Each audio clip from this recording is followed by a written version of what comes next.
There is a fifth dimension. A dimension of sound. Damn it, Frank! We tell him to be quiet. I spilled my hot cup of Uranus again. A dimension of sight. Hey, Arch. I'm gonna sock you in the puss. A dimension of mind. Nan Adams, is that you?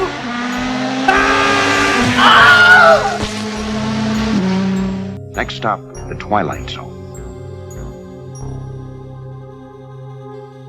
What's going on, everyone? Welcome to the Fifth Dimension of Twilight Zone podcast. I am, of course, your host, Nick. We're here to talk the Twilight Zone, Rod Serling's famous, TV series they created just for our pleasure, our way excellent pleasure. We're back to talk a new episode of the Twilight Zone. It's an interesting one to talk about. We'll see where it lies in our rankings. But first, as I always do, I introduce my co-hosts, which of course are Triv and Jacob. How the hell are you guys? What is going on in the world? Found out that there are only 400 other people with my last name, and it makes me sad. Well, that makes you unique. You're like a flower. You bloom 400 other names. I'm like a Bowie knife. Yeah. You're like a ear of corn. There are only a certain amount of pieces on that corn. Go with that. I don't know where I'm going with that. We'll just say yes. Say yes. No Nick. idea where you did. Okay, yeah. We'll yeah. Exactly. It's a weird open. I gotta tell you, this is a weird open. It's always a weird open. See, I'll introduce my guest in a minute because he's an awesome guest. But as you'll learn, Raymond, this of course is how I try to coerce my guest and our co-host to do things, and it never really works very well. And then the editing process comes in; it makes me look like a superstar in a lot of respects. So we'll see how that works out in this episode. You're an all-star. Get your game on. Go play. Hey, I actually I knew all the lyrics to that song at one point. It was pretty sad. All that you're living is gold. The Vlogbrothers once released 30 videos in a row, and all their video titles were lyrics to that song. Oh my god. That's kind of awesome. Each video was just one line of lyric. Song. One line, and by the end, like the 30th video was it and the B-O or some crap like that. But as you can tell, we have a special guest who his first time on our podcast, or our Twilight Zone podcast, I guess you could say. That, of course, is Raymond. How you doing, Raymond? Welcome to the podcast. Look who the wind blew in. It's Ray.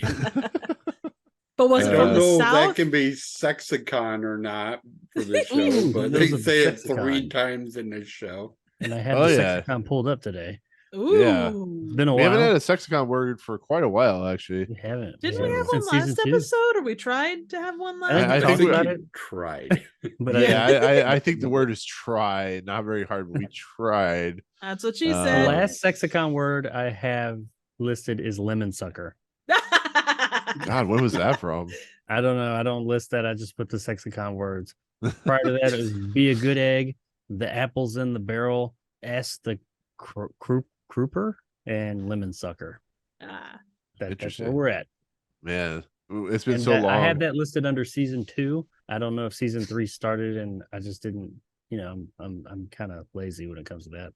I guess I could put season 3. I mean, according to Triv, Charles Bronson is a sexicon. So, Jesus. Well, so is Elizabeth Montgomery. He's a sexicon. Yeah. I prefer speaking of that week that we watched that, I think maybe you thought he was the sexicon. Yeah. Well, given our Charles DMs Bronson, on Twitter. Yeah. I mean, the 2 is for me, and the grave is for Jacob with Lee Marvin and Lee Von Cleef. So I mean, you're not wrong. We'll get into that. So Raymond, shooting Sharpie, right. So Raymond, as you've told us before, and we've kind of come to learn, you are a huge Twilight Zone fan, from what I gather. Is that true? Yeah, I watched it every year during the January and July marathons. I'd probably watch like 20 of the 24 hours every day. Nice. Especially during the summer, I had nothing else to do, just sit there and watch all of it. Nice. You, now, we'll talk about like why you picked the grave in a second, but like, do you have like a specific episode you find to be like your favorite or your least favorite? Like, even if we haven't talked about it yet on the podcast, like, is there one that you enjoy like the most out of any of these episodes? I know you guys weren't big fans of 22, but I always liked that because it was when you did the marathons, every commercial, like, next up is the Twilight Zone again. You just see the nurse. So, and I'm with Jacob. I've always liked Invaders. Awesome. Yeah. I've always thought Invaders was really good. It's funny. I'm being absolutely serious, and I've said this before.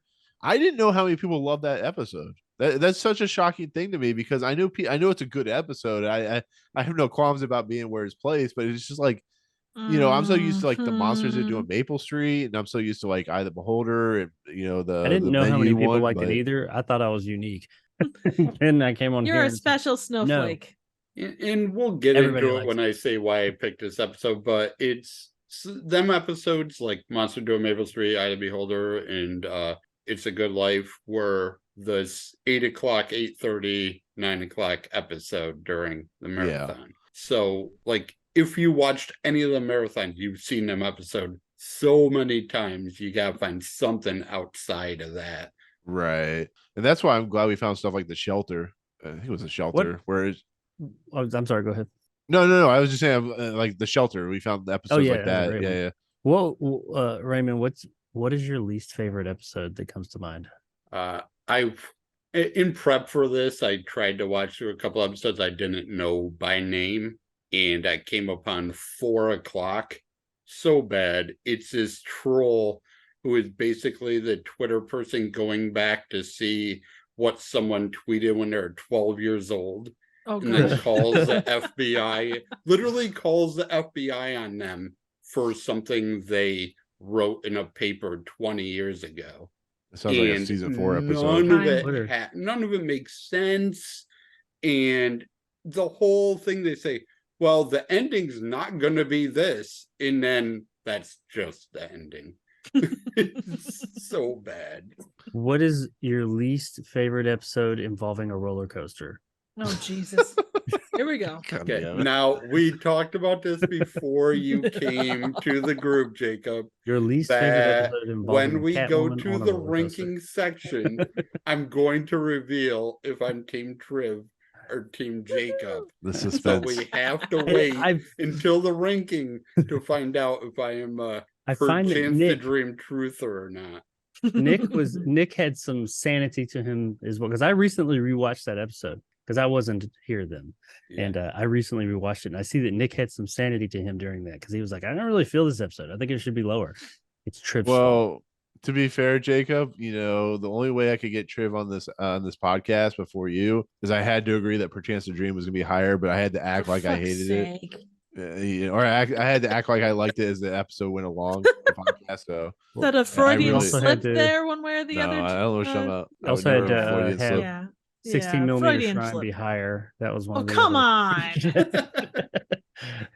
I mean, that would have made Nick lose his hair. Oh wait, never mind. Oh yes, yeah.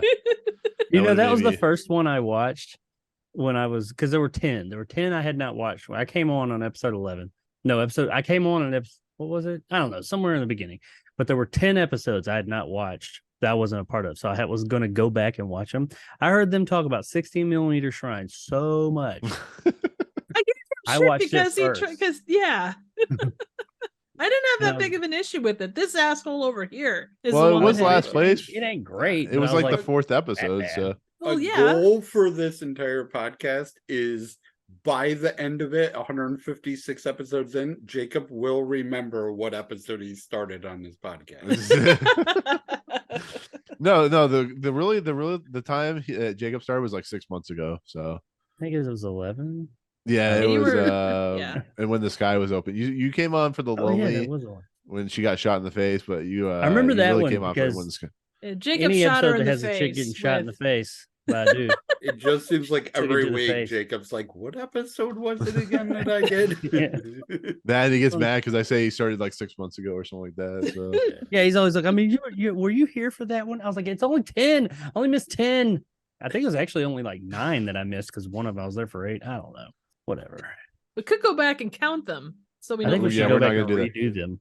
And I whatever actually we come up found with, that's where they should fall. I was searching through my pictures, and it goes all the way back to when we first started. So I have like early pictures of like Jacob on an episode of The Lonely, and then when we first started with you and me, Triv, and stuff like that. But yeah, it's good stuff to think about that. It's crazy that we're like 70. We're almost halfway through the series already, which is pretty crazy. I think like 3 or 4 more episodes, and we'll be there. So Yeah.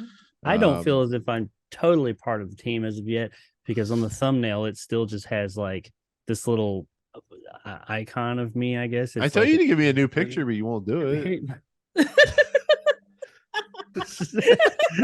You just want me to do an explosion? Is that how you want me to do it? Yes. It just says it says Explosion jar with and me explosion. going. That's what I want in front of on the thumbnail. There you go. Anyway, so as we've talked about, yeah. So, anyways, before we actually begin, we're on podcast feeds like Anchor and Audio Boom and Cups of Uranus and iTunes and Shot Google in the Play, face. shot in the face, all that good stuff. I listen on Castbox. Castbox. That's the one thing I actually keep forgetting. Yeah, that was one of the things to I think Anchor that they offer is one of those that there's like several ones. Anchor's kind of cool because unlike SoundCloud, I don't actually have to pay for pay for Anchor is free, which is nice. Yeah, because SoundCloud is expensive. But yeah, like I said, we're on those, so subscribe, rate, all that stuff. We're also on my YouTube channel, all that good stuff. So find us there. Give him some love.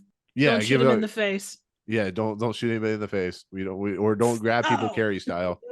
Yeah, don't do that either. So, anyways, with that said, today we're going to be talking about an episode that I don't remember very well. That's just because it's an episode I just haven't seen in forever. I know I've seen it before, but I haven't seen it in quite a while. It's an interesting episode. It's as they call it, like a gothic style horror episode in a lot of respects. I'm just reading that from I think the companion book and stuff like that. That's what I guess the nature of like what is presenting. It's an episode about maybe the end part when they get to the set, but like I own the shot Sykes. of the I own just her laughter is very gothic. Yeah, right. I guess they're the last few minutes I could go with that, but and a lot of kind of psychological, like it does have elements of like a psychological horror too, because they're trying to horror, yeah.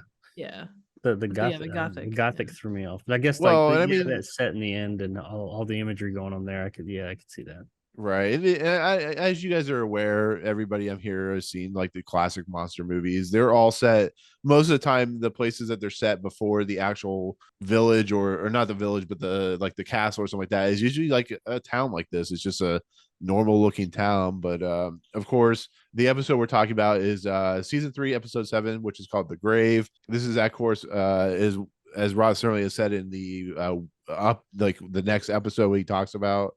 It's written and directed by Montgomery Pittman. He's very like talking about that and stuff like that. And this is an episode that is production code 3656, premiered October 27th, 1961. This episode is notable for starring Lee Marvin, who gave him a lot of issues apparently on the episode. Eventually apologized. James Best, Lee Von Cleef, Strother Martin. I found out something interesting about I think Lee Marvin, Lee Von Cleef, and Strother Martin were all in the Liberty Valance movie, the man who shot Liberty Valance, which is cool. Stafford, Repp, and Elen, Willard. This is I'll go to you first, Raymond.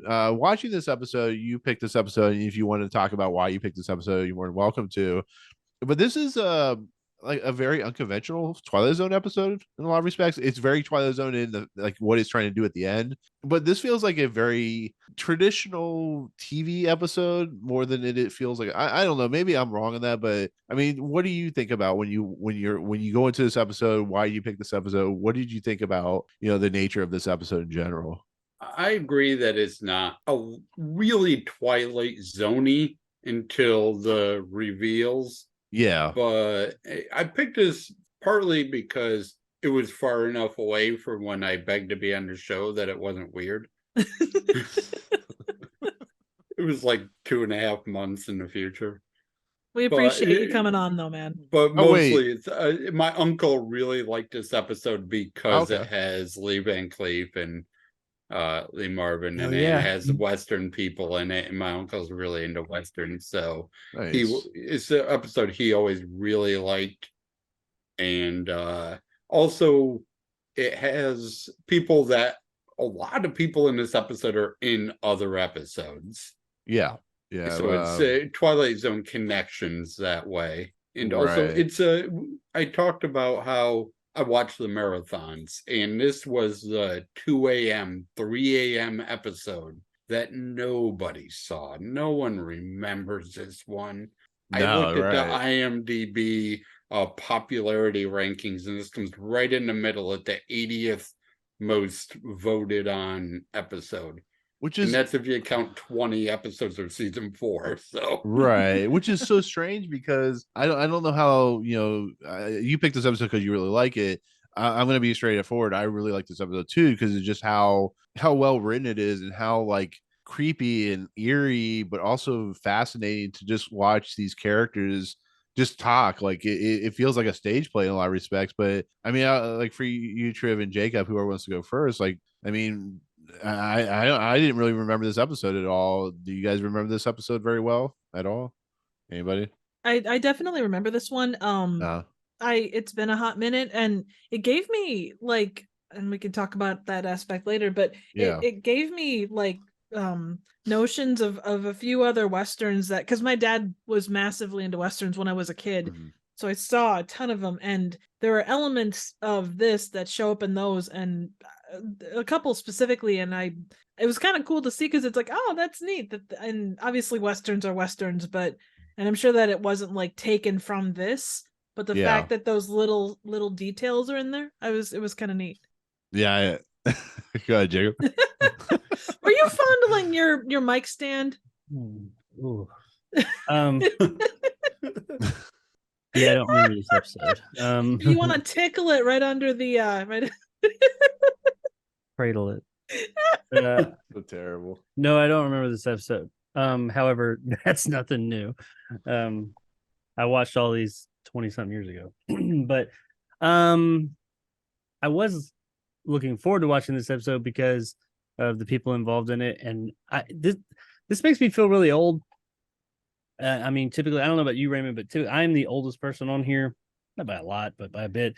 But now it makes me feel real old because you guys were like, oh, my dad liked westerns, and my uncle, and these other people. I like westerns, and I like the westerns like Lee Van Cleef and stuff like that was in. Well, don't feel bad. There's a 21-year-old I work with, and I made him watch The Man Who Shot Liberty Valance, which has 2 actors from this in it. I made him watch it 2 weeks ago, and he loved it. He's 21 years old. So there's still young people watching westerns. Well, good to hear. Absolutely. I know the westerns. I mean, I really love Lee Van Cleef from the MST3K version of Master Ninja. So I think I missed that one. I need to watch that one. It's Lee Van Cleef's in it. It's a TV movie or TV miniseries thing. It's weird as hell, but I mean, it's not a western. It's more like kung fu-esque, but it's funny as hell. I did want to say though, because I was looking for it. I like Lee Marvin. Lee Van Cleef is the one I was really looking forward to. But I was and it is a western, and I do like westerns. I like new westerns. One last year was the movie with the Billy the Kid movie. Billy the Kid. I think it was called Billy the Kid, actually. Billy the Kid versus Bigfoot. No, the old one, or the old way. Not the old ways. That's that Nicolas Cage movie. I don't know. There's was it with Nicolas Cage? That movie's terrible. No. It came out like at the beginning of the year. It had the guy, damn it, what's his name? I'll think of it later, but I did a review on it. The old way is the Nicolas Cage movie. Yeah, the Billy the Kid thing is actually a spoiler, but it is a western. I really like those. I like good westerns, and I like the ones like spaghetti westerns and stuff like that. Lee Van Cleef was in, but so I was looking forward to it. Going into it, of course, I saw Lee Marvin comes in. I'm like, it's Lee motherfucking Marvin. Happy to see that. But I am ashamed to say that I didn't even notice. Now, granted, I kind of like got pulled into the episode and was paying attention to what was going on, but it was almost close to the end before I realized that was Lee Van Cleef. Well, because he always didn't have a beard. Mustache. Yeah, he always has some facial hair. Yeah. Like Lee Marvin, you can tell that's Lee Marvin because he looks like Lee Marvin, but Lee Van Cleef is like, that dude is actually a good-looking dude back in the day. He didn't look like some rough and Jude Law light. Right? Like when he did it, when he said, I'll bet you 20, I was like, who's this Jude Law light looking motherfucker? And then I was like, a few minutes later when he goes outside and it was like, it wasn't dead on. It was like a slightly profile shot. I was like, that's him. I was like, holy shit. Like, how did I miss that? He's been in the whole episode. Yeah. But he plays the guitar, right? No. That's the other guy who randomly picks up a guitar in the midst. Oh, no. He's the one that's like he's a gambler. He's a professional gambler. He's a gambler. Well, my business or whatever when he says he's right. Well, the funny thing about this episode is Twilight Zone has done westerns before, but this one's unique because what's that? I don't know. Dust? Yeah, well, was it that's the what I was Dust gonna say, or something like that. That one about the Mexican guy who's going to be hung. Dust, something like that. Yeah. And then, there's of that course, one. There's Dick Triv's favorite. Dephone. The Dictaphone. That was kind of sort of a before Western. this or after this, the one where the guy, the Blazing Saddles, where the guy killed a little kid who challenged him and started drinking. Oh, and that's Denton. That's like the third episode of the series. Denton on It's Disney. like Oh yeah, where he has like the snake oil. Yeah, that makes him like that's not a bad fast. episode, but it's like you could tell from that point to this point, like how much they progressed and improved on the formula of westerns. I mean, there are going to be some westerns coming up, I'm sure, that it could be hit or miss, but I'm really interested to see where this is going to lie in the list, because it's one of those episodes that I've watched where it completely took me off guard, because I'll be forthright. I'm not a huge Western fan. I think the only real Western that I like outside of like True Grit and stuff like that is the Outlaw Josie Wales, that one with like a Fistful of dollars. High Plains I'm Drifter. gonna say something that'll piss off everyone. I've never seen the trilogy. Dollars trilogy. See, that's I've never you know seen what? them. I'm gonna go ahead. That's just my own thing. Everybody says Good, Bad, and the Ugly is like the best one. It's a really good movie, but I still prefer the first two, Fistful of Dollars and for $2 more. Those are those are. And of course, awesome. Levon Cleef was in those, but yeah, it's that's on me. Like I literally just never sat down to watch them, but you gotta watch them; they're awesome. I love Sergio Leone's was it Born in America or Made in America? The one with Robert De Niro. Mm-hmm. That 4 Now that you said that, I can't think of. I think it's not Made in America. I think it was Born in. No, I don't know. I know what you're talking about. It was like a 4.5 hour movie that got cut down or whatever. But anyways, so The Grave, like I said, it's an episode that is really unconventional when it comes to the Twilight Zone, which is strange because Twilight Zone is very unconventional in its own right. But we open up to this episode. We are introduced to Pinto Sykes, or at least the few seconds we get of Pinto Sykes. I was a little confused when this episode started out because there's he walks out and there's like a whole bunch of people surrounding him, kind of like, I don't know, Red Dead Redemption or something like that. And he's killed. So I kind of figured maybe they were like townsfolk or the law or something like that. I didn't know until like when they first started talking. Yeah, so Pinto Sykes, not Pinto Sykes, man. Kind of figure out they're just townsfolk because we're told that none of them know how to use guns, and just one of them got lucky. This is where George Lucas got his stormtroopers can't shoot bit from. Yeah, because like eight of us unloaded on him, and he was hit by one bullet. Well, that's typical American shooting. You know, you have like the machine gun, you shoot 50,000 bullets, and like one hits the mark. Yeah, I mean, clearly they watched UHF and then just watched that scene where they're just like 5 feet from each other. You know? Yeah, I love that. Also, the Rambo. Yeah, Once Upon a Time in America, by the way, is the name. Yeah. I've been looking that up the whole time. It's nice. Okay, Jacob's back in the podcast. He's not thinking about that anymore. What were we talking about? We're talking about Perchance to Dream again. Oh God! About how much higher we can rank that episode. No, I'm just kidding. But no, I mean, like this stuff, like as we'll learn. I like that you have it on whatever that term is, where you just have it on like speed dial or whatever. You just press a button. It's just there. I'm gonna hook it up to my Stream Deck, where I can just hit a button like that instead of over here on my sources. Man. It's on his Fave 5. He just hits the button and it plays whenever he needs it. He actually has he just has a phone sitting right next to him. It's like, pizza, I'll allow it. No sir, I don't like it.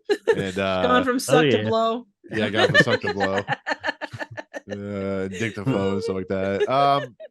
But basically, Sykes, he's still alive, but the whole point of him being alive so he can get some information to the group. But I gotta ask you guys, like when they take him in and they talk about how he's alive, but he'll be dead very soon. Was Rod Serling taking a shit? Like, did he come out of an outhouse? It's crazy because as the older guy or whatever walks, it's either him or one of the characters walks off screen. All of a sudden, the door opens and Rod Serling's like, I had to take a number 2. I had to take a deuce. I don't know what was happening. I had too many. Yeah, the guy says that's the end of the story. Good guys win. And then Rod Serling just looks like a member of the town. Yeah, to do our opening narration. Right. Yeah, he had too many of those Oasis cigarettes. They were going through his system like a smooth aftertaste, you know. Yeah, the softest taste for your ass. The softest taste for your ass. Yes. But with that said, Jacob, I haven't forgotten. I promise. Let's do the opening narration. Oh yeah, the one I have not read. Right on. That's the whole point. I expect you never to read these things. I didn't read it fresh just and smooth. just for that reason. Aww. You begged me not to. Okay. Normally the old man would be correct. This would be the end of the story. We've had the traditional shootout on the street, and the bad man will soon be dead. But some men of legend and folktale have been known to continue having their way even after death. The outlaw and killer Pinto Sykes was such a person, and shortly we'll see how he introduces the town and a man named Connie Miller in particular to the Twilight Zone. Damn it, Connie. So we'll say with this hidden reason why I picked this episode is because next week's narration is a legit 2 minutes long, and I want Jacob to have time to read it ahead of time. Is it really? It is. I timed it. It's 2 minutes. Oh no. What's the next? You just saved Jacob's voice. It's a good for life. Next week. Yeah. He wants those soft, sultry, silky tones that only Jacob can provide. Right. I need to save his voice for me for next week. Absolutely. And then he's going to say, this one goes out to Raymond. And what's funny is that episode is so beloved, too. It is 2 full minutes, Jacob. I checked the time. 2 minutes to read this. Oh, my God. It took Rod Serling 2 minutes. That's half the episode. Yeah. He's going to be talking. The act break will be right after. Jacob, you got to look at the next week after that, too. Why? Oh man, we're getting into some bangers of episodes. Well, it's gonna come at some point, Nick. You know that. I mean, that's a big one too. Yeah, that. What's after a good life? Right, Roscoe's getting the number 2 out now, so he can sit there for 2 minutes and talk, and he doesn't have to use the bathroom. It's gonna take me the week between recording to learn all this. Right, I expect you to learn nothing. That's the whole point, Jacob. That's the reason I brought you on, so you can do it. I'm going to sit here and I'm going to tell myself, I'm going to read over that later. Next week we'll be sitting here. I'll be like, okay, I haven't read this yet. Hey, you know what? Cold reads are sometimes the best. Yeah. See, says the people that aren't reading it. Right. See, the real reason Raymond came on this episode is just for the names alone. I mean, this is an episode full of just like great names. I mean, you could have any of these names in a life. People, this is the kind of names that you would see people call themselves today, because people are just like, I'm just gonna put a bunch of letters into a name thing, and I'm just gonna call our son or daughter that name. And Johnny Rob. Yeah, Johnny Rob. I own Sky Sykes, like Mothershed. As we discussed before, Mothershed is great. It's a great name. It's like I kept thinking that Connie Miller or whoever was saying mother shit. I was like, what? I had to go back. I'm like, did he say mother shit? Like, what did he say? The motor shit. Didn't know it was Mothershed, and that's how Triv found out her last name, because I looked it up. And there are 820 people in America named Mothershed. You're right. It's Triv Mothershed. Professionally, I'm known as Trivial Theater, but to my friends, I'm Trivial Mothershed. So that's why on the deed is Mother. I like Pinto Sykes. That is a good name, but it will ever compare to Percival Smithers. That is true. That's a hard thing to come up against. It's a good front name. But this episode, before we continue, is also it's inspired by stuff called The Path Through the Cemetery, Dare, Nothing in the Dark. Oh no, I'm sorry, Nothing in the Dark. This episode, Nothing in the Dark, were holdovers from season 2. But yeah, like I said, like this episode is clearly about fear. It's about the idea of like perception and reality. What was your first clue? I don't know, the fact that Lee Marvin was scared shitless, or the Levon Cleef was scared shitless. Oh, so he went to visit the same door that Rod Serling visited. Yeah, they literally were scared shit. But no, but like for instance, like Lee Marvin was apparently very problematic in this like filming this episode. They had a lot of problems with him in his drunkenness. I didn't read about that. What did he do? Here, I'll bring it up. Give me 1 second. I have it bookmarked. Basically, this might be Val Kilmer of his age. Yeah, but at least he didn't yell at people. Maybe he did yell at people. Let's see. We had a guy who was a little too heavy on the bottle. Director of photography George Clemens says. I hope he's the one that drank chocolate milk. We weren't going to use him between 4 in the night. He spent the time over at the bar very close to MGM. When we started that night, he was so rough on the horse. I knew it. He backed the horse right up to the picket fence. I don't want to know where he went with the picket fence. And then both of them went through. And I thought he was going to kill himself. He got out and wanted to work. So we had to call the night's work off. And I told Buck, I says, fire the son of a bitch. Just recast. Man, we want to be there for that. But they wouldn't go for it. And we went on.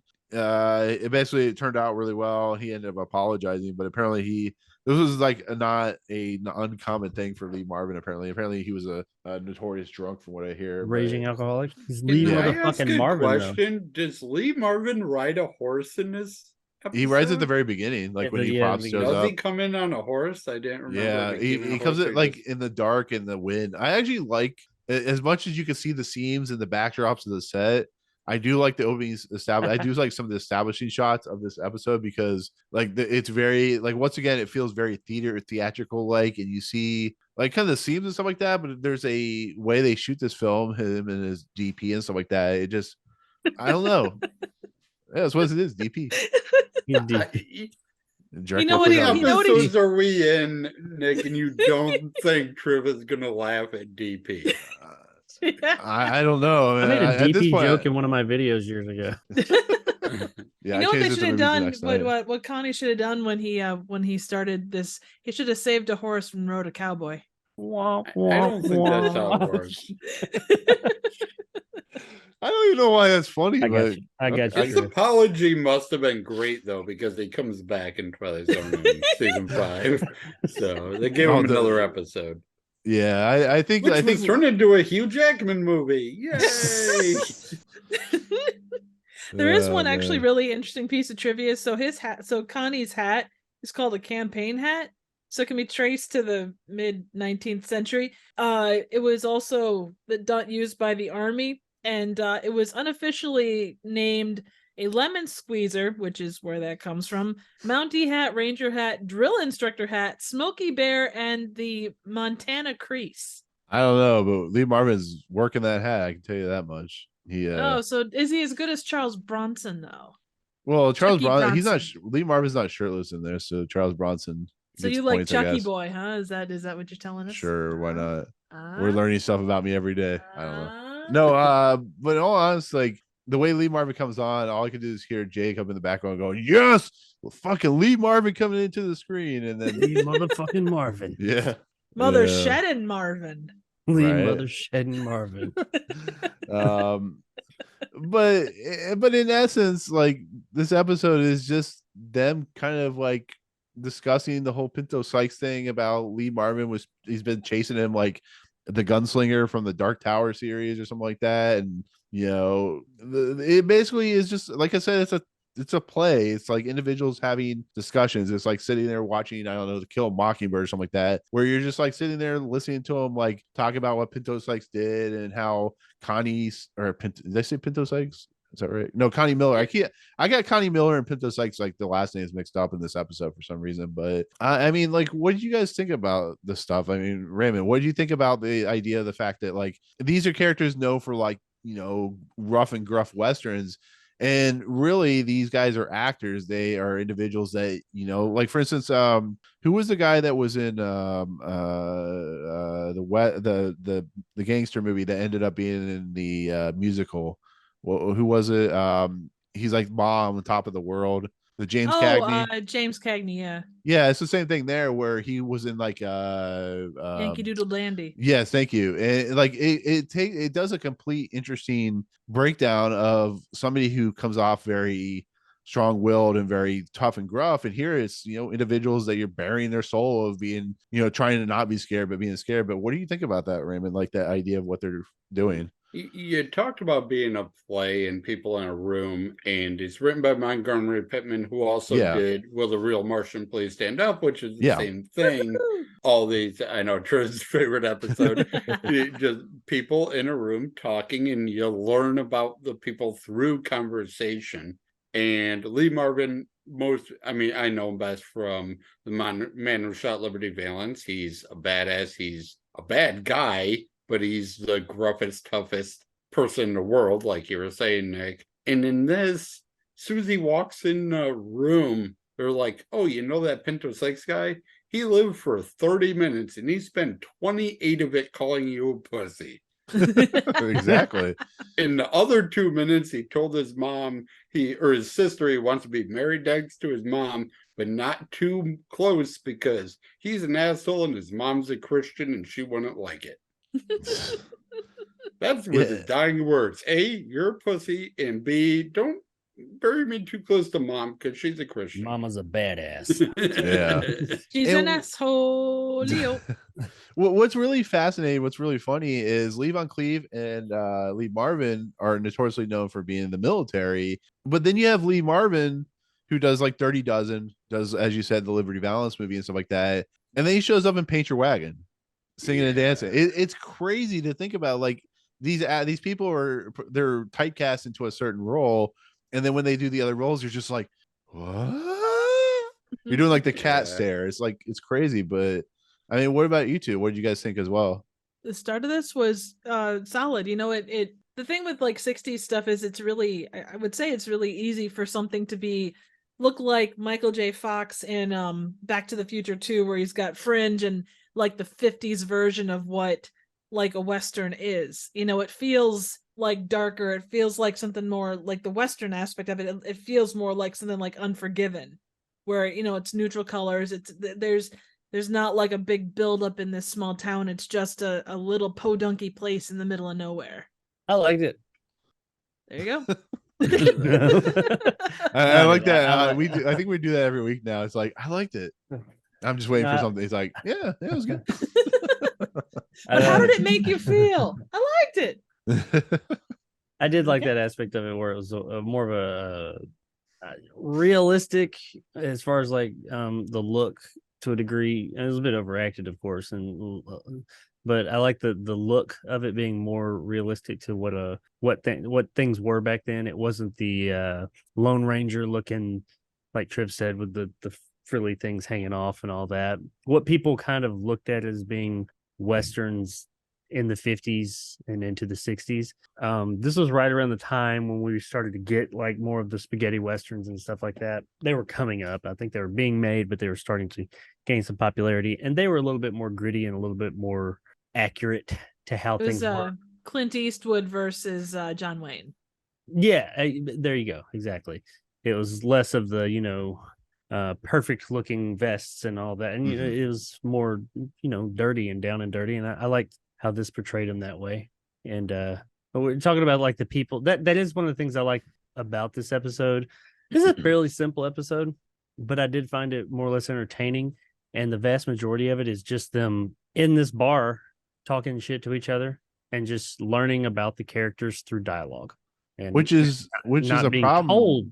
Yeah. No, I was gonna say that the thing you always talk about and you always bring up is the problem where, for instance, a passerby, like they're talking, but it's not interesting. Here, it's at least interesting. That's where it works and doesn't work in the what you're talking about.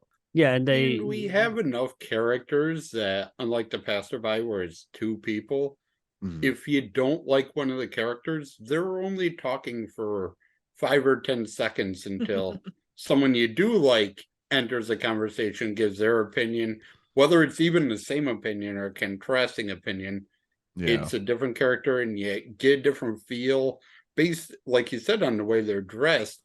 This takes place at like 10, 11 o'clock at night, and people are just hanging out at a bar. They're not in their dress clothes out on the street and stuff. They're just wearing what you would wear at a bar at night in 1900 or whenever this takes place. Very true.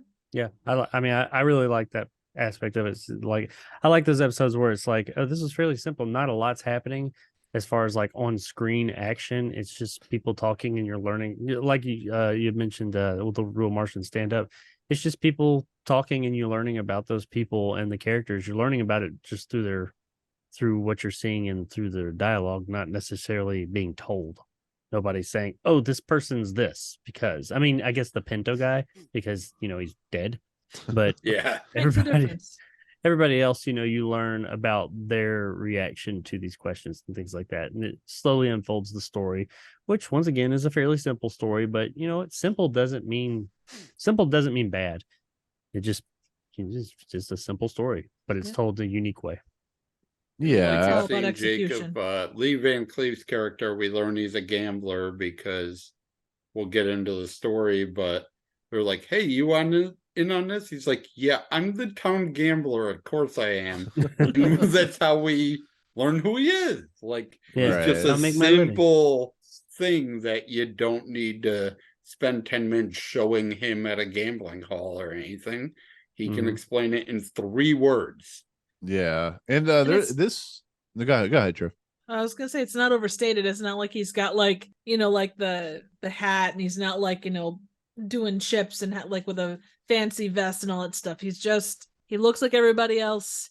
He says, oh, I'm town gambler, and then it's left at that, and then it comes up a little bit later. He doesn't say, well, I'm the town gambler, so I'm gonna do this thing. This is my business. You have to do the thing. So. And I really like the fact that these characters are already established. They all know each other. There's no, oh my God, you're blah blah blah. I've never seen you before. It's like they all know who Connor what's his face is. Connie. Connie Miller.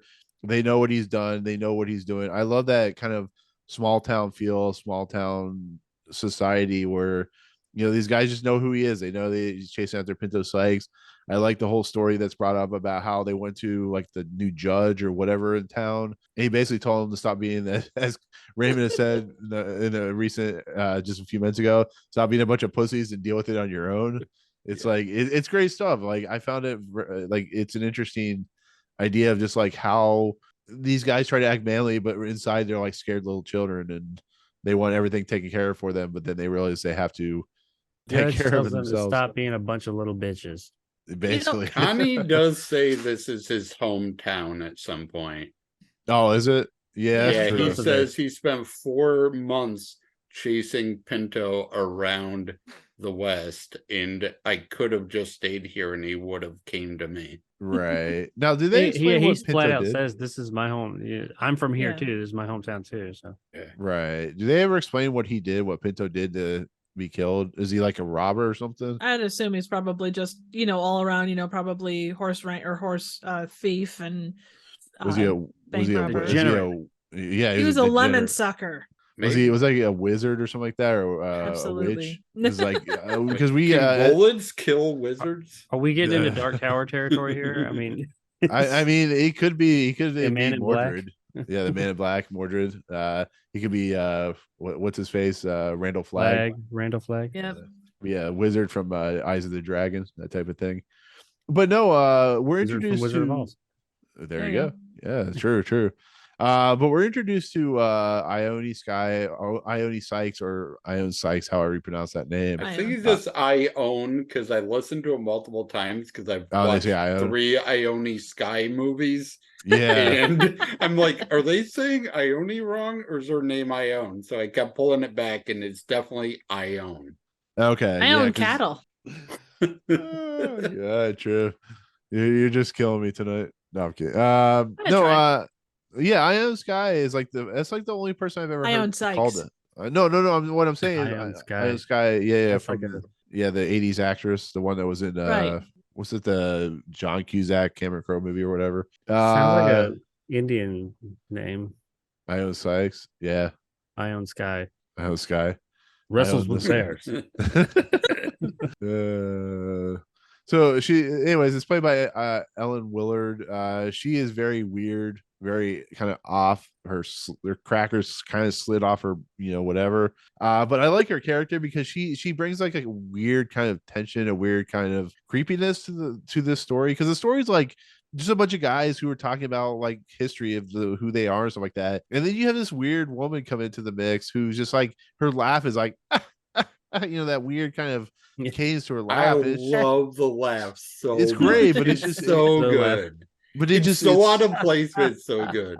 Yeah, because like you think she's like she's doing something out of like Sleepy Hollow or something like that, Tim Burton movie where she's like a Wiccan or something like that, where she's doing whatever. But she talks about how like, if you go visit his grave, he'll do like what's his face, Pinto will come out like Carrie and like grab you or stuff like that. And it's just like, I love that setup. I love that idea. I love that creepiness to it, because it's like, No, finish your thought. oh no, I just love the creepiness factor to it, because it's like she's basically that digging into their soul a little bit and pulling, trying to pull. She's taunting them. Yeah, in a lot of respects, like the fearness to it and everything. I thought it was great, but yeah. We also find out that she's drunk. That's well, awesome. that too. She comes in and is like, give me a bottle of rye. And they're like, oh, you got to tell your daddy to stop drinking so much. And she's like, bitch, this is for me. And that's kind of a cool point, like, because not that there weren't drunk women at that point in time, but to actively be like, this is mine. It's that you didn't Drunk see that a lot because usually whores. Exactly. And she clearly was not a hooer. They weren't crazy women with plates, they just were, people you find in brothels or something like that. But we skipped something. We went to go ahead. I didn't know we were already to the graveyard, but prior to that, no, we're not there yet. Yeah, but go ahead. Oh, okay. Well, never mind. I was like, wow, I missed something. No. We're just saying that Ione comes in and says, oh yeah. Okay, we skipped forward. And basically relays what the other people have already told us, that that's what Pinto said you have no balls and won't see him. No balls. Basically. Yeah, he's holding your balls in the grave, Well, we're about halfway through. I did what I made note of, because I thought it was funny that Johnny Rob, yeah, Jim Bob. Yeah, we'll go. There's like a whole situation with Johnny Rob I want to talk about. Yeah, I like how it played out because suddenly Lee Majors, is it Lee Marvin. Lee Marvin. third one. The $6 million man's in this. Yeah, I was like, wait, is he fighting Santa Claus? Wagner. So Lee Marvin, Connie, huh? Never mind. I forget. Anyway, go. Yeah, continue. Connie, super masculine name. He's just out of nowhere because Johnny Rob starts talking shit, like he's a big badass, and he just turns around and like bitch slaps him just out of nowhere. And I thought that was the best part. I was laughing my ass off at that. It is so good because he's like, he will later say like, I was gonna talk to you nicer, but now that you bitch slap me, now I don't like you anymore. Before you hit me and hurt me. See, and I thought that was sarcastic. Before you hit me, honestly. And hurt me. Well, the best part though, because I thought that was the best, because who doesn't love a good bitch slap? But he bitch slaps him. He goes over to this table by Lee Van Cleef, which I didn't notice it was Lee Van Cleef. He backs off to the table. He's talking, and as he's talking, he's just gotten in this physical altercation with this big manly man, and he falls back, and just suddenly all of a sudden he's got a guitar in his hand while he's talking. That's great. He's goading him. I rewound it because I was sitting there and I was like, did I glance away for a second? Because he like got slapped. I was like, oh. I wrote a song about it. Let me tell you about it. So I was like, what? Rewind. And he does. It's just sitting there, and he like, as he's talking, he pulls it around and starts playing it. Like, let me tell you a story. Pretty much everybody tells us that Pinko told them while he was dying that he like camped out in, what is it, El Paso? Albuquerque. Albuquerque. waiting for your ass, Connie. You even wrote him a you note. Never showed up. You must have been like standing on town ends waiting for him to leave.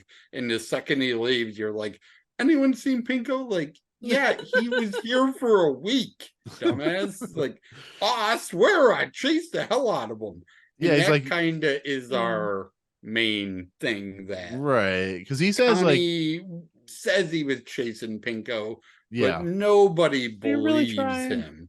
Exactly. well, that's why he says, he's like, Pico slowed down and then you slowed even further down. It's like, Yeah. were you, as you said, were you really trying to, or are you just really bored? You just like, he's going to be like, once ago, going back to the Dark Tower, he's going to be my Man in Black, where you never really get to him until the very end. And as we see what happens, but I got something for you, Triv. So, what's his face? James Bass, who plays Johnny Robb. He got bitch slapped in the Jezebel. He got bitch slapped in the Jezebel. Nice. Because he's the I main. was I gonna think he's the main say guy. Johnny Robb is the main guy in Jezebel. Triv's favorite episode. Actually, Yeah. I He do get bitch have slapped in the Jezebels. Yeah. Exactly. He got so bitch slapped that Rod Serling was like, toss him into the Twilight Zone of the fourth season with fucking Jezebel.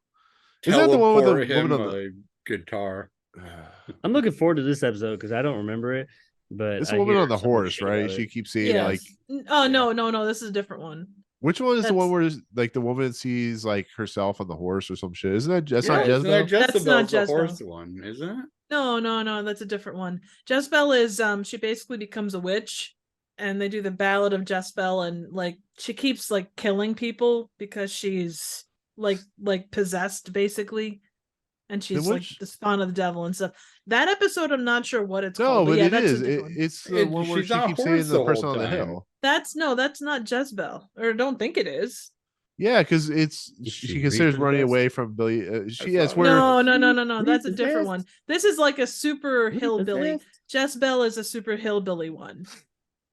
I think we need to transport time to Jezebel just to see. Oh, Be my guest. I'm not going forward to that one. Triv's gonna be off that week. She's like, I'm not on. I'm not doing it. Screw Um, you!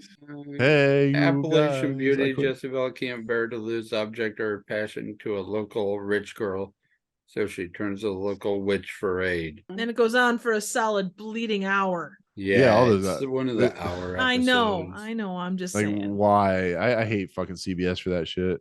It never should have happened. Well, I wonder why it Rod did. Serling quit after the 5th season. Yeah. I can't wait till we get to these episodes because every one of them I'm gonna be like, I really like No, this. It's top 10. I'm with Nick. I think she's just on a horse the whole time, and it's just terrible. No, Yeah. it's a different episode. I can tell you because I know exactly which one you're talking about, and I don't Save the know. horse. 'Cause Hang we're a on. cowboy. How do you know there's not a horse in that episode, Triv? Come on, Triv. Anyways, back to the grade. Triv. Yeah, so James Bass gets slapped into Jezebel. But yeah, basically, the act break happens. We've already talked about we really enjoy it, so we don't have to go any further unless there's anything else you want to talk about before we get into the bets. I Like, is there got anything- a quick thing, and this is random. Again, it's one of those things because like I said before, there's a lot of other Western tropes that you see in this, and obviously that's not all that uncommon. But like the way that things happen where like they have like the guy that comes in and to try and save this small town, and they're because of something that they did. Like, it reminds me of High Plains Drifter. Like, you get this really badass that everybody is kind of scared of, but then he gets his he doesn't, well, obviously the comeuppance part at the end doesn't happen, but just that whole kind of feel like it could have gone in that direction. Well, that's like Yeah. a lot of Westerns. I mean, all the way back. I mean, way back. But even like we were talking about earlier of a few dollars more and all that, you always have the one guy who comes to save the town in turmoil from some type of tyrant. Just this time the tyrant's dead. As Already. Rod Serling says in the beginning, in the open narration, that we're at the end of that story. Yeah. Like, Yeah. Johnny Rod or Pinko Sykes has already came, terrorized the town. They hired Connie to chase him down, and Connie is a wimp and didn't. So the town calls the mayor for help, and they're like, nah, we're not gonna help you either. So they ended up doing Get it off your ass and themselves. do it yourself. And we're at the end of all the westerns. All that bad guy comes to town, terrorizes the town, and they hire someone to kill him. We're at the end of that story, and that's where we're starting. Yeah. So Connie The horse is the mayor three said amigos. Yay! I knew you're. I was going to say something about that. Yeah, except is El Guapo. Yeah. This is the A24 version of Three Amigos. Who's the male plane that you can tell because of its little balls? Oh, also the one that you're talking about with the horse lady is called Spur of the Moment. It's season 5, episode 21. We'll get to that, Triv. I don't believe you till I see. No, I'm just kidding. I swear I remember that being like 25-minute or an hour long episode too, but I could be wrong. It felt like that at sometimes. But Pinto Sky or Sykes lives in this town that he's terrorizing. Like his sister lives in this town. He's from it. He didn't live there. Yeah. Well, no, that's what I'm saying. So, but Ione Sykes, she lives there with her father. Am I missing this? No, that's right. No, that's right. That's right.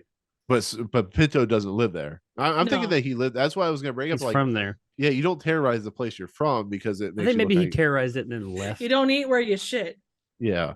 Don't dip your pen in company. It might have been nice if they said Pinko came back to see his sick dad or something. Yeah. But they never tell us why he just wandered back in town. He just walks out the door and is shot like fucking what's his face from Red Dead Redemption. It's shot all that. Oh no, he's not really shot. He's just one shot. I love that discussion where they're like, no one's going to admit to the fact that they shot him, but one of us did. But we're never going to be able. Nobody's ever going to admit to it. I like the fact that they're too scared. yeah, exactly. You never know who actually shot him.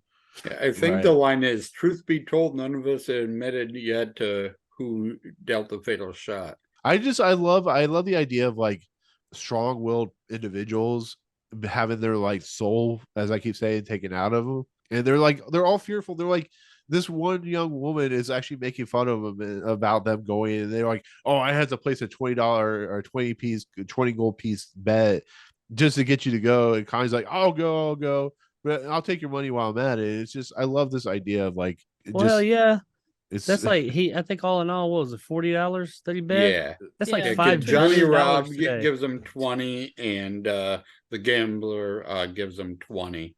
I mean, like the exchange rate on that back then, that's like $5 billion. Yeah, I actually googled it because of course I did. And if you look up 1900 money, it's either, depending if you use gold price or dollar prices, either $900 or $2,000. Wow. Nice. Yeah, they said it 4 took months of earnings, I think he says, or something like that. Which is crazy. What did the guy from Sisu think, Jacob? 20 weeks, yeah. 20 weeks, too bad the guy from Sisu wasn't there.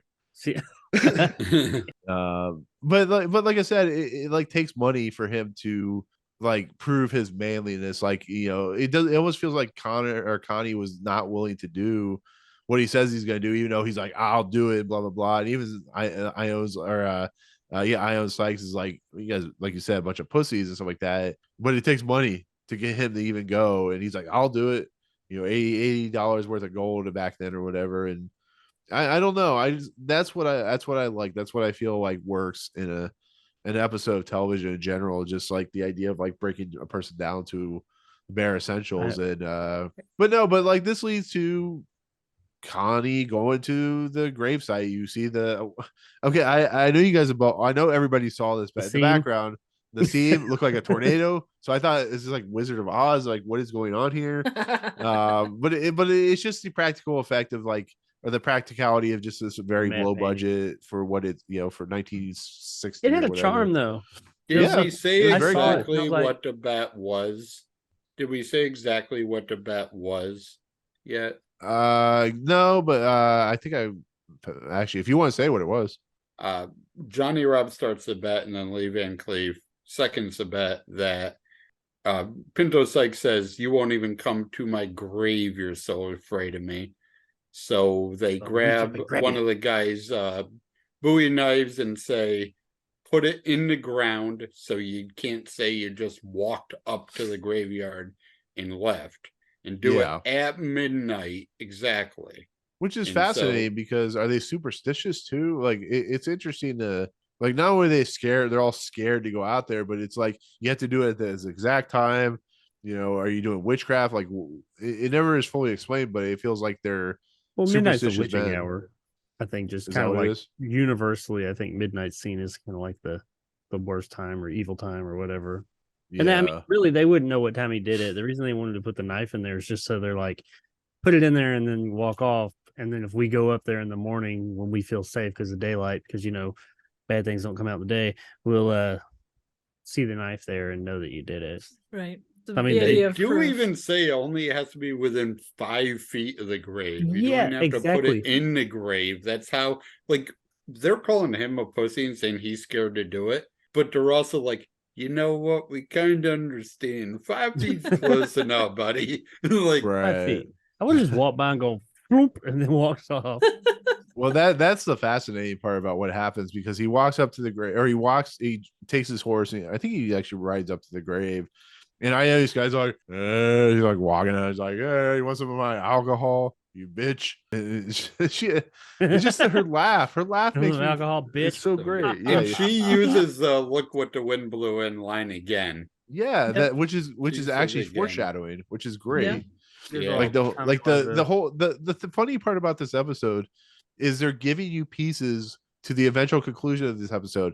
It's late at night. There are a bunch of pussies. It's windy as fuck.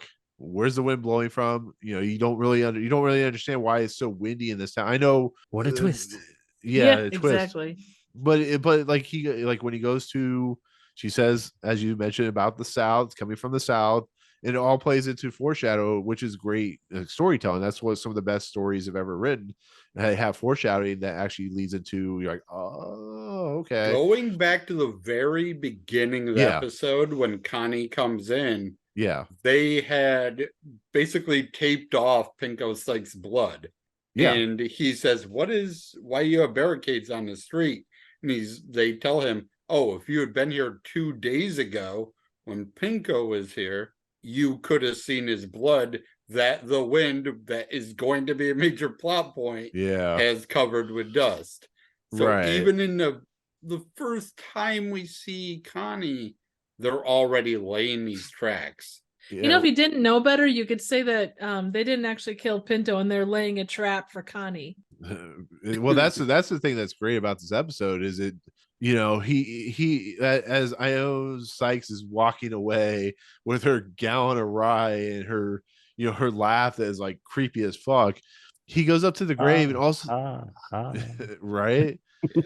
He goes up there and all of a sudden he like jumps because there's like a sound of whatever. We don't know what it is until he walks over. There's a door. Which is it's a like great a barrel setup. roll and everything. Yeah. Right. But it's like like a fantastic setup because it leads into, he walks back to the grave. He, as we said, he places the knife in the grave. And then he falls to the ground, not like, the fever or anything like that, but he falls to the ground. We don't see what happens to him.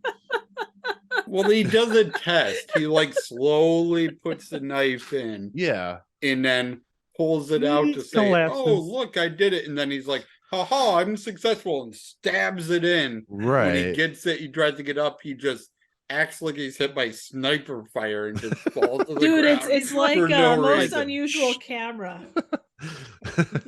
Yeah, it's like fucking comedically falling out the window. It's not even that. He just kind of like face plants like Family Guy style and just goes. But what's great about it is when they go to the next day, this is kind of getting to the conclusion. They go the next day, we see all the guys are like, he hasn't come back yet. We have no idea what's happened to him. Like, Iona Sykes has a plate. She's walking to the grave. Like, I guess we could go with her. I guess we're not pussies anymore. We can just go with her and hand this plate to her grave, which I know trinkets and stuff like that is really popular with like gravestones and stuff like that. But they see Connie on the ground and he's dead, and he has the knife is stabbed in his jacket. The great thing about this is you don't know how he's killed. You don't know if it was fear, if it was a ghost, if it was, the guys, if it was Iona Sykes. You really don't know what happens to him. You just know that he's on the ground. He's dead. There's a knife in his jacket in the grave. And they start talking about the wind and stuff like that. And Johnny Robb, I think it's Johnny Robb, right? Johnny Robb has a great line of, I know that. I got a man killed. I know it. That's right, bitch. Yeah, he's like, his voice is raised. He's like, I got him dead. It's like, oh my God. But what's great about it is like they're trying to make excuses about being scared of like ghosts and stuff like that and all that stuff. I'm scared, sir. Yeah, it's great, but you have no idea how he dog, died. boss. But all you know is the wind. Like Ion Sykes says, it came from the south. How would it the jacket in the wind? But how the jacket and the knife get like that? If it's coming from the south, and if the wind's going to the south and his jacket's coming from the north, like how it places it doesn't make any sense. It's like is this like one of those math problems from like sixth grade? That like the wind comes from the north at 5 miles per hour and Johnny is heading south at 3 miles per hour. 2 trains are coming at each other. Well, like leaving Cleef goes over there and becomes Sherlock Holmes all of a sudden and starts. It's like it's obvious what happened. Real is it? It's obvious. The wind blew his cloak over the grave, and he was coming from the south. To think that it was Pinto Sykes himself grabbing him down, and he had a heart attack from fear. And she just says, I have the same fucking cloak on. Look which way it's blowing. And she's singing. And it's that's like the not biggest really thing I've much. always remembered from the episode is we talk about Gothic, the great shot of her in black just laughing, and she sings on her way to the grave, and she's so happy. She knows that fucker's dead, and she's just laughing. It's so great. Like once again, you don't really know. It's not given to you. It's not the point of the story. The point of the story is this man thought he was like that he thought he was like brave enough to go out there, and he died somehow, and it could be taken from like different angles and stuff like that. But why? Because anal. Is that why he's on his stomach? Because anal. Yes. Because that's why Pinto Sykes was up there. No. And there it is for my episode. He's got a dagger up his strap. Explosions. But I mean, what do you guys? Poor Jeff.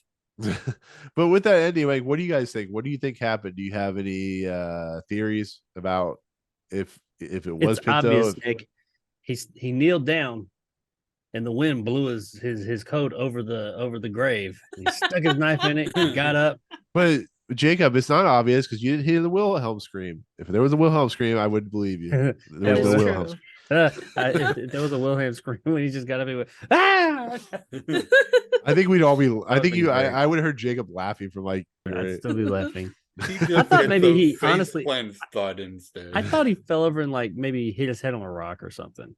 But they're like, oh, he died of straight fear. I'm like, man, I guess he could have had a heart attack or something. But you know what? Johnny Robb said, the slower he ran away, the slower you chased him. So exactly. See, Pinto or Connie didn't come to Pinto, so Pinto came to Connie. Yeah.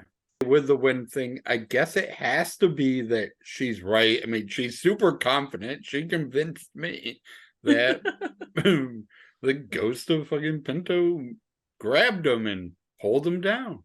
Any woman that can put down that much liquor less than 12 hours earlier and just be totally up there happy and cool, no hangover. She drank a bottle of rye, 1900 rye. Oh, yeah. And was singing and climbing up hills and having a grand old time. You know, next morning she up there like, I got plates, bitches. You know, she's pissed because he refused to drink her rye. So she's like, fuck you, and then killed him in the process. But and I like our tour if she did. Right. I like this Wikipedia entry that I've been looking at because Wikipedia is always correct, but it says however Ion demonstrates that the wind direction that night would have blown Miller's coattails away from the grave, not over it, and then laughed mockingly at the stupefied men. Stupefied. So stupid men. I like how she's laughing at the camera. She's laughing, and Rod Serling's like, "That's it." She just pans up into the stars. He's like, "I guess we're done." Well, and if you go out to Pinto's grave today, she's still standing there laughing. Yeah, the camera's like way up in the sky.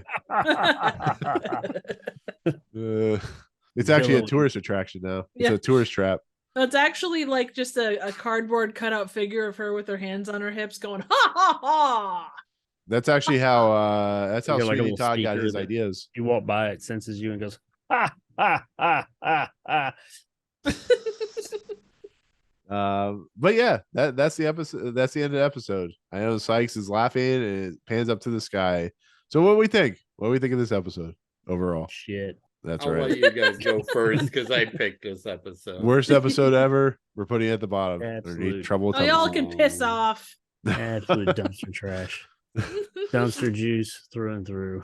Wow. Shit. It was engaging. It was interesting. It was really well done. Of the Western episodes, I think this is probably my favorite so far. It did the whole people talking at length thing very, very well. The fall was not quite as good as Most Unusual Camera, but leaps and bounds better than The Fever. Yeah, I don't think anything can best that at this point. That's true. That's very true. My turn. Yeah, that was pretty cool. I liked the first 2/3 where they're in there, like we talked about earlier, and you just get the story from the conversation and just these people, like, putting on good performances and being interesting, and it kept me intrigued. And then when he left, I liked the whole setup of the bet and everything about, they really build it up. Something's going to happen. It's the Twilight Zone, but you don't know what. I like how they build it up, and he goes out there, and when he gets to the graveyard, I really like that whole aesthetic. I guess that's where the Gothic part comes from. And it was really reminiscent of just, I don't know, something.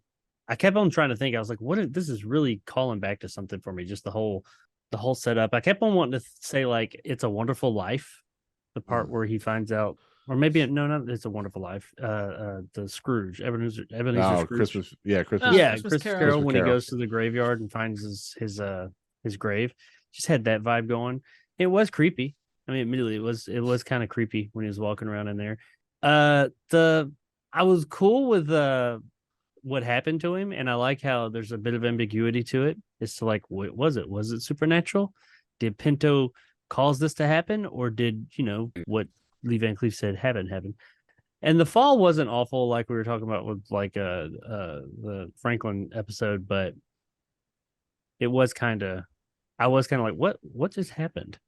Well, yeah, I was gonna say, like, I agree with you on that, but I think it was intentionally done. Like, I guess you could see it as like a goof or whatever, but it feels like it was intentional. That it feels panicked. You're never really supposed to know, like, what truly happened to him that time. But like I said, the way it looks in 1961, it does feel a little goofy because apparently they don't have like they don't know how to shoot falls and whatever. So maybe like show like and I'm not ever going to tell Rod Serling and them how to do their show, but I am right now. They, instead of that, because either way, if Pinto grabbed him and killed him, well, then that happened. Or if the other thing happened where he just thought he had been grabbed and it startled him and he died.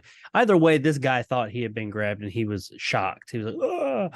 Maybe like when he does that and he goes to get up, just like do like a quick cut or something to him being like, and like falling over, and then it goes to black. But the fall, I was just kind of like, what? It's just, I don't know. It was a little awkward. I liked it. Yeah. It was kind of funny, but it's just from like, it was a little awkward. But the rest, that is literally 1 to 2 seconds of a 24-minute episode. So I'm not going to hold that against it. And I liked where it went. And I did like the ambiguity of it all as to like, was it supernatural? Was it not? According to Rod Serling in the closing comments, it may be because it's filed under G for ghosts. But yeah, I dug it. I didn't. And are we going to be talking top 10? In my opinion, probably not, but definitely not a bottom rung by any means. Yeah, I enjoyed the episode. Rod also says, take it either with a pinch full of salt or a shovel full of dirt. So he both says it was a ghost, and at the same time says, I don't know if it was a ghost. It was so he's not sure either, and I don't think we're supposed to be sure, like Jacob's saying. Like, bullshit, and Nick said, like, we're in the fall is weird, but he's literally on his knees. How do you fall from a foot high and make it look good? I'm not sure they're the way they decided to film it and the way they decided to do it. And it's not dark enough, which is for viewer benefit. It's like, instead of day for night, it's like Game night of Thrones, for day. It's like backwards, that it's supposed to be midnight and pitch black.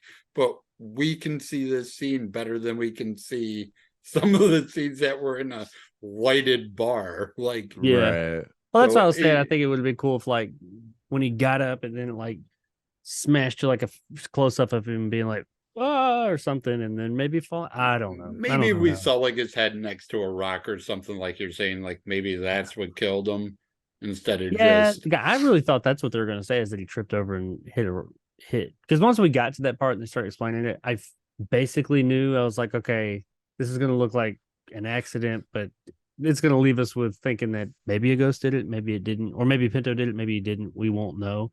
But I truly thought that he like hit his head on a rock or something, because he just.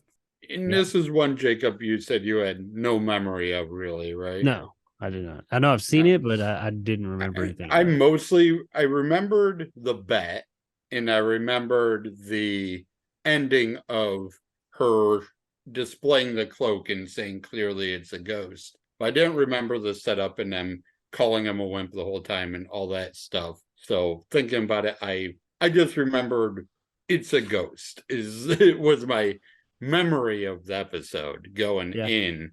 Yeah, do you guys think that he really what do you guys think about all of the how they were accusing him the whole time of being like a little bitch himself?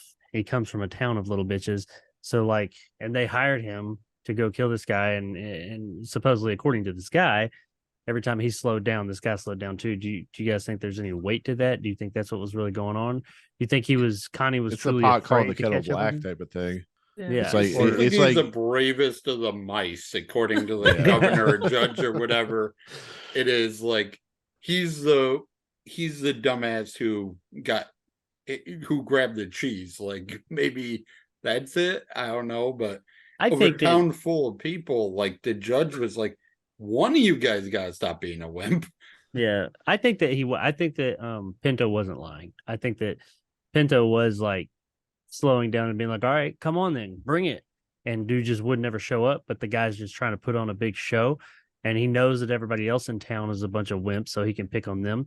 The reason I think that, because up to the graveyard scene, I was like, well, maybe this guy's maybe Pinto was just goating him, just talking shit, and making this all up. Because he's like, no, that's a lie. I was actually after him the whole time. He was running like a little bitch himself. But then when he gets to the graveyard, he hears like a noise and he's like, ah, and he runs over here. So I'm like, There's okay. inexplicably a wooden door in the graveyard just to scare him. I was like, and then he's like holding his gun. And he's like, ugh. I was like, okay, so when nobody's around, you kind of scare yourself there, buddy. I actually wrote down my notes and forgot about it. They pulls his gun out. Like, yeah. Worst case scenario, you think this is a ghost and you pull the gun out. Like, that's what you think is happening. That, They warn him that basically they do a Yoda and go, your weapons, you will not need them. Exactly. They literally say your gun will do no good against him if what he's saying is true. And then he literally pulls his gun out to fight the ghost very next scene. Well, the other thing there is too, you look at like, if you're looking at the 60s, like someone on their deathbed, by and large, the kind of go-to trope of that era is if someone's on their deathbed, they're not going to lie. I don't know what you're talking about. I'll lie all day. But you're not in the 60s. You're 84 years old. You're not in 1961 movie either. So yeah. Oh yeah, lying the whole time. See, sitting, clearly, believe it or not. It's 10 inches. Here, right here. See, clearly you guys got this all wrong, because clearly this woman knew what struck the fear of hearts of men, and she would come in like, damn you, Trev, you spoiled my joke. I was gonna say that. I was trying to see how far I could get with that. Yeah, that's why she's laughing. Here's how I look at this episode. I really like this episode. This episode took me by surprise. I knew this episode was gonna be unique just from the simple fact of like, and next week, Rod Serling talks about the episode and like the after the TV, the episode itself. He talks about what's next week. It was very different how he approached it, and even like the opening narration is very dramatic. Like, it's very different for even Rod Serling, how he like approaches the material, how he talks about it, how just like straightforward it is.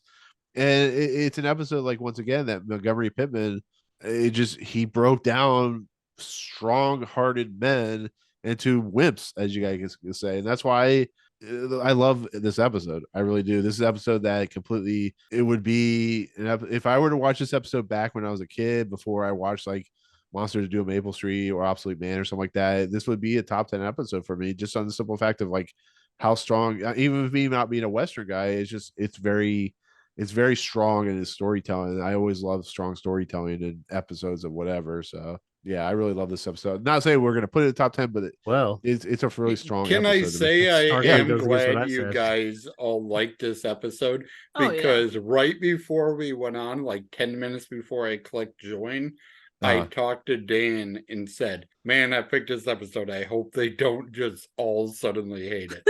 It's an episode I like it. If they put it in the 50s, I'm gonna be really sad. The ironic thing is, like, the episode that Dan really likes are the episodes that we put in the 50s. So that's what the funny part about Dan. I was thinking about that in Johnny Rob's in The Last Rites of Jeff Metalbank or whatever it's called, and like that's a Dan episode through and through, and he's gonna love that episode. He's a huge fan, like The Big Tall Wish and 20 what's the episode that he was telling me about? I can't remember offhand, but I can see why you would think that. Not 22, but something else that he talked about how he really liked it, that we definitely did. Like maybe like 60 millimeters sillier episode. Oh, Mr. Dingle is strong. Silly. Yeah, Mr. Dingle, I liked Mr. Dingle is strong. I mean, it wasn't a good episode, but it was a funny episode. Because like aliens with the stuff. The dildo heads and stuff like that. 2 heads and 3 penises. Yeah, nipples, like weird nipple things. Ooh. Anyways, so is there anything else you guys want to talk about in this episode before we go into the closing narration? Anything you guys want to bring up? Not really. Lee Van Cleef should never have no mustache. Johnny Rob kind of grew on me as it went on. He was annoying to start with. He just pulls the guitar out of thin air, but by the end, when he's like, I done it, I done killed him. I knowed it. I knowed it. I knowed I killed him. And it really solidifies character of he's in over his head. And he's the guy who started all this. Yeah. And he's like the 4th banana to start it off. And then he ends up saying the whole action in action. And so he grew on me a little bit. I agree. I think that's a perfect example of just like how well this episode is written. So I there's not much more else I can say. I really like this episode, which is, once again, as we'll talk about later, this season coming up, like the episodes coming up, or the next 3 episodes are pretty good. So I don't know. We'll talk about Midnight Sun eventually, but we'll talk about if you guys like that. But so there you go. Jacob, here's up a closing narration. Final comment. You take this with a grain of salt or a shovel of earth. As shadow or substance, we leave it up to you. And for any further research, check under G for ghosts in the Twilight Zone. Ooh. Dun, dun, dun. Ooh. Oh man. So that is The Grave, season 3 of episode 7, episode 7 of season 3, however you want to look at it. I don't know what I'm saying there. Okay. With that said, that is going to do it for that episode. And I was trying to think if there's anything else I wanted to talk about. No, not really. So with this said, let's head to the Twilight Zone rankings, the greatest list ever known to man. Even Rod Serling would be impressed that we come up with the craziest list ever. Earlier, if you want to participate in where to put this, you're more than welcome to. I know your list would be completely different than our abomination of a list right now. I love Alex when she said your list is just so weird. And I told Nick that I only want to be part of the ranking system so I can give my opinion on Perchance to Dream. So let's do it. My question is, if he's dead the whole time, how do we know what his dream is? In his conversation with the doctor, none of it makes any sense. I'm Team Jacob like this, unlike in Twilight, the movies. I'm Team Jacob. Well, like I said earlier. Great. Now he's got a massive boner that won't leave until tomorrow morning. This is what happens when Trip coerces you. he has a whole conversation and we learn all this stuff, but he's not alive for it. So who was he talking to? Did he dream that he talked to the doctor? Yes. I don't understand any of it. To be fair, I don't remember the episode very well, so. Guy walks into a room, says that he has dreams like old TV serials, and his next dream he's going to die in, so he can't fall asleep. And then we see all of his dreams in order. And then we learn he was dead the whole time. So none of that ever happened. Remember that was a top 10 episode, Triv? Well, yeah, the first 10, it would have been in the first 10 episodes regardless. Well, but it stayed in the top 10 for quite a while until I think it stayed in the top. No, I think it stayed in the top 10 until Jacob finally watched the episode. The reason that I thought it was interesting was because they portrayed suicide in what is essentially like puritanical 50s television. I thought that was really interesting. Not enough. Oh, suck it up. He does launch himself out a window after he walks up to a window and starts looking out. The doctor's like, I'm just going to close this. And then he jumps out anyways. I mean, great stunt work. Okay. I do remember. Also, Dan enjoys For a Chance to Dream. The out the window fall was better than the fever. I'll give it that. Wow. Thank you for giving that. I do remember the crane statement. shots, the overhead crane shots of that episode. I do remember that. That's about all I remember us talking. It's been so long since we talked about that. Are we episode. talking about For a Chance to Dream, or are we talking about your face is a shit shot? No. Let's talk about the grave. Yeah. Yes. Why not? Chance to Dream needs to go to the grave. Fucking. You know what's gonna murder you, right? You're gonna go to the grave and it's gonna pop out like Carrie and just. I'm dreaming right now, and I'm actually dead. Right. At the end of reviewing all these episodes, I'm gonna kill myself. But to find out I was dead all along. Okay, so I actually have to ask you, Raymond. I have to ask you this, Raymond. What do you think of Time Enough at Last? I actually talked to Triv about this yesterday. I listened to this podcast called Science Fiction Daily Short Stories. That's the yesterday, their episode was the original Time Enough at Last. They read the entire short story yesterday.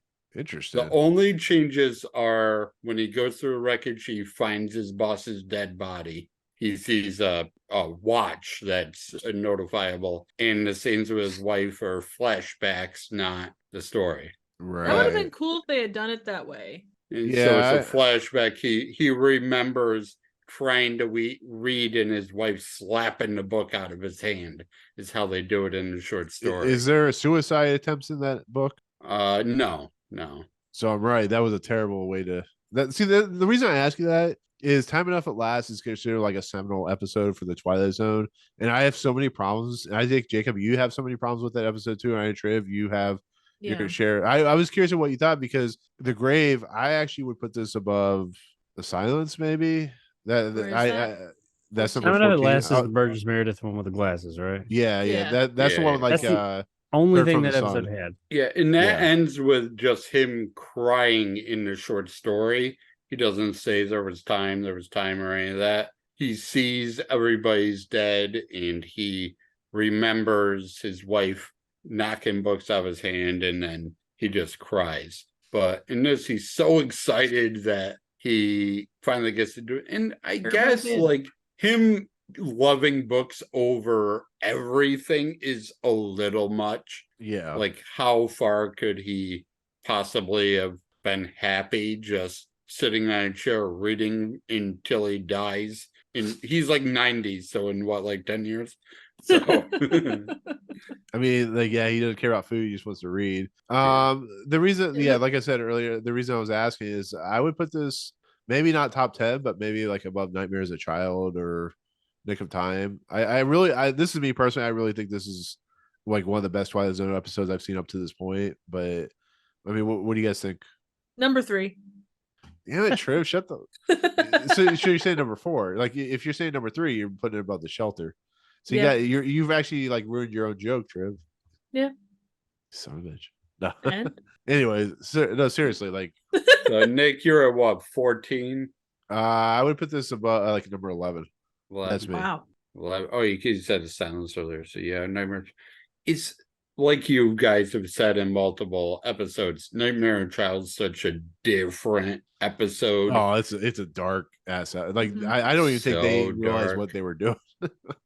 Well, and it's interpreted by us in 2023 or 2022 at a certain level, and that might have not been the exact same that they were doing it at the time too. But I mean, it goes to show, like a lot of things, Twilight Zone, it translates over time. Yeah. I swear I looked it up. Which one's Nick of Time again? Nick of Time is William Shatner stuck in the cafe. Yeah, him and his fiance or wife. Didn't they just get married? They just got married. Get married. It's not as good as Will the Real Martian Stand Up. Nightmare on Child's so different that it's hard to compare to other ones. What was the silence again? Was that the one where the bat? That's the other bat one. Right, that was the vocal cords. His vocal cords out. Right. Yeah, that's the other bat episode. Yeah, I'm right around there with Nick. I think it's not as good as Will the Real Martian Please Stand Up or Shadow Player and Purple Tasm or any of that.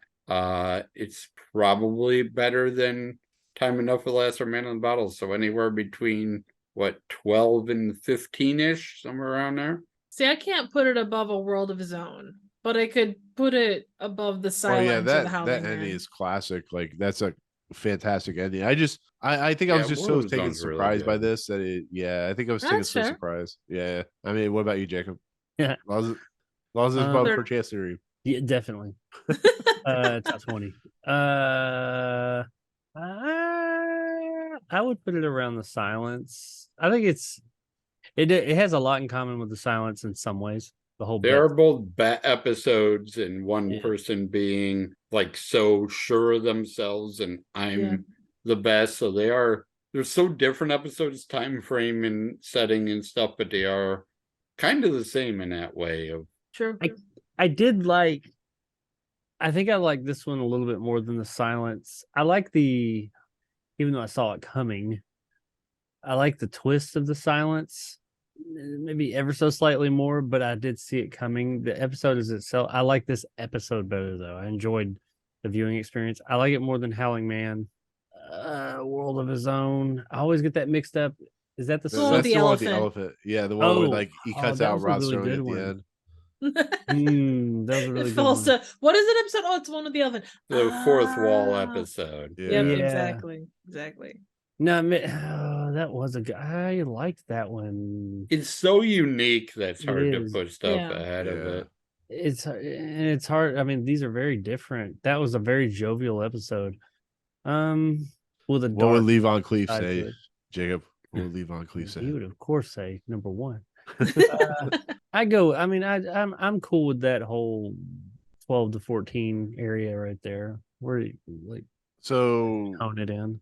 Like above the Silence. This or the Silence? So what are we? I like this more. Is it 14 or 15? What are we choosing between them two? Seems to be what everyone's agreed on. Yeah. So right above the Silence, below World of Zone. Yeah.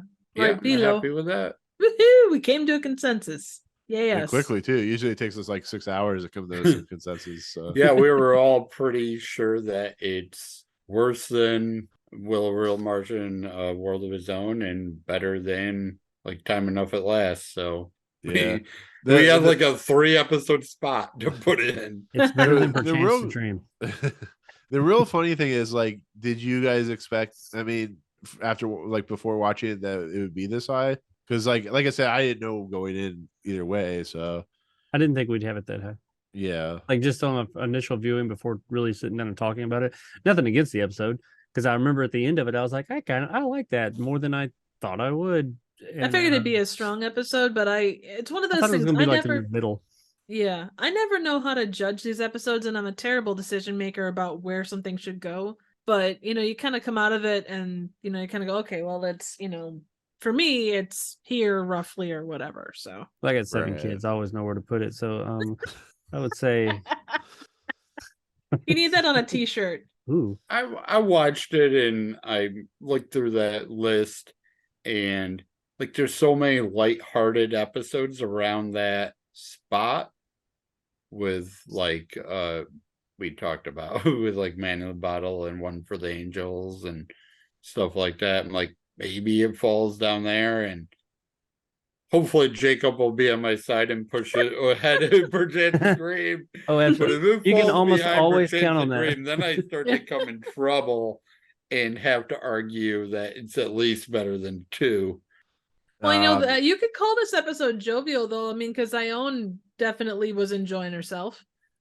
She sings multiple times. She laughs multiple times. Yeah, very jovial. So yeah, I think that works. So new number 14 is going to be The Grave. Number 1 is still Eye of the Beholder. Number 72 is still The Trouble with Templeton. Very last place. We'll stay there for quite a while. Next week is a seminal episode classic. Was remade by Joe Dante in the Twilight Zone movie, which is one of the creepiest things I've ever seen as a kid. But of course, we're going to be talking about season 3, episode 8, which is called It's a Good Life. This is an episode directed by James Sheldon. It's written by Rod Serling. It's based off a book. It basically stars Bill Mummy as, if you've seen this episode, you know the kid, and he does crazy things, and the Jack in the Box and stuff like that. So it's well known. Once again, Joe Dante did a version of this in the movie.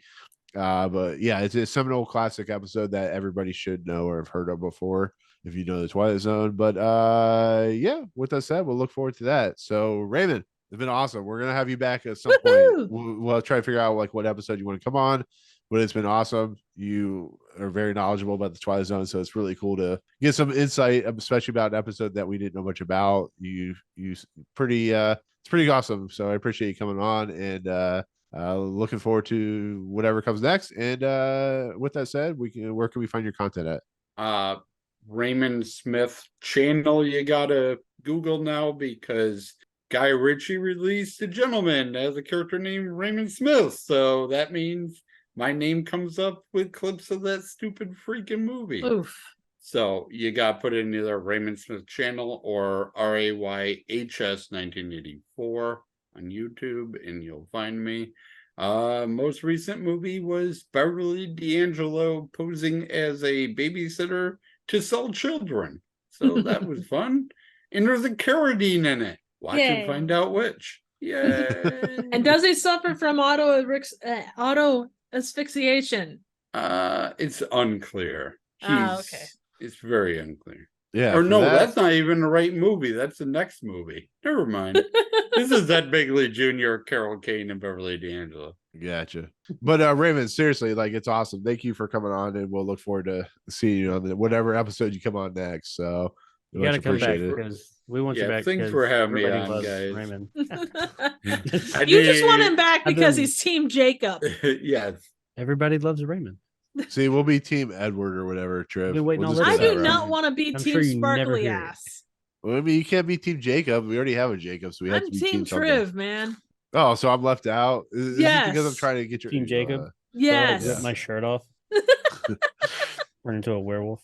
Become the Northman. Anyways, I've already ripped my shirt off my channel. There you go. Triv, you have content sometimes. Kind of. Your theater is now officially rebuilt. Where can they find that content at? You can check me out on YouTube at Trivial Theater. I'm also on Instagram and Twitter.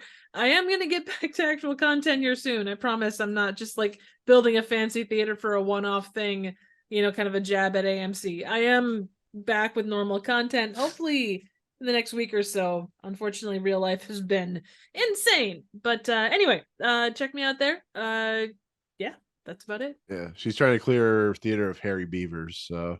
Yeah, that's true. Hairy beavers? Yes. Yeah. Not that kind of hairy beavers. We're talking the mascot kind. Yeah, that's it. We talked sure. about this before you joined the group. Yeah, the mascot. That's what she said. Anyways, would you get on with it, you dork? Jacob, you have content. You are now releasing actual content on a regular basis. You have a new episode that premiered. So where can I find that at?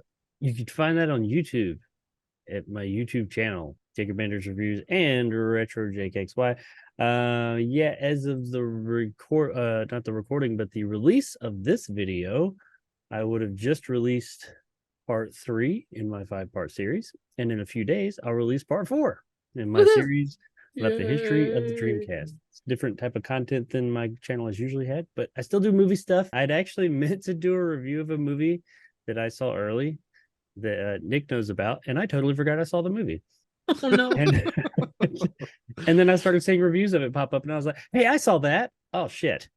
Because it was embargoed, so I was like, I'll do a review later. I forgot to do it, so that's why I didn't have that come out this week. So hopefully by the time you're seeing this, I have at least another movie review popping up. And but yeah, check out that video. And at the end, if you are the type who's like, I don't want to wait for these short parts about I want the whole story. Well, after part 5 drops in 2 weeks, after this is going live, I'll have like the entire story put together in one big mammoth video. So yeah, check that out. Excellent. And as always, these videos post on my YouTube channel on Movie Emporium. That's where I hold all my content. Whether it's good or not is a different story, but that's where it's all at. I just did a Guardians of the Galaxy Volume 3 spoiler discussion, so look forward to that. But yeah, audio feeds, Anchor, Audio Boom, whatever, iTunes, Google Play. Please subscribe, garner an audience. Yeah, we definitely want audience so we can make money and all that good stuff. So, but with that said, give me your money. Yeah, give me your money. Money. Want me money. Anyways, for myself, Raymond, Triv, and Jacob, we'll see you guys next time in the Twilight Zone. Peace out, motherfucker. Bye. Oh, you gotta do the sing. You gotta do the Ion sing. La la la la la la la.